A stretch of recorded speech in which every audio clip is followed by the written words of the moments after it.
নমস্কার। বর্তমান সরকারের সময় অর্থাৎ অন্তর্বর্তীকালীন সরকারের সময় পররাষ্ট্র উপদেষ্টার চেয়ে নিরাপত্তা উপদেষ্টা খলিলুর রহমান কি বিদেশে বেশি সফর করছেন?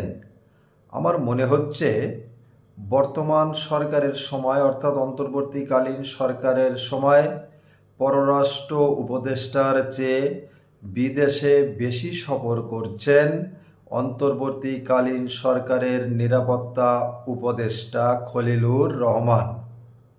আমরা কয়েক মাস যাবৎ দেখছি প্রায় অর্থাৎ মাঝে মাঝে বিদেশে সফর করছেন নিরাপত্তা উপদেষ্টা খলিলুর রহমান।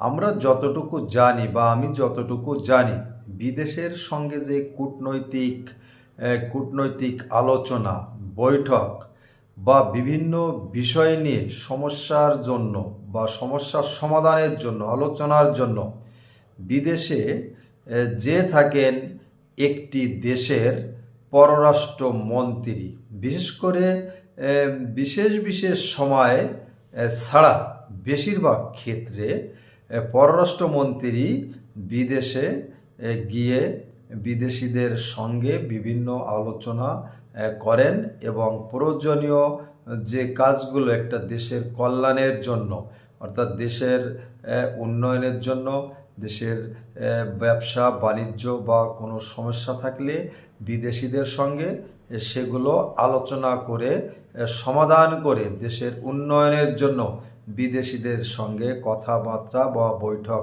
করেন পররাষ্ট্র উপদেষ্টা।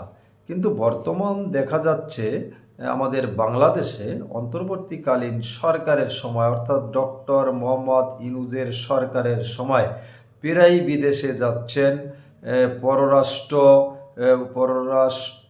উপদেষ্টা নয়, বিদেশে যাচ্ছেন বাংলাদেশের নিরাপত্তা উপদেষ্টা।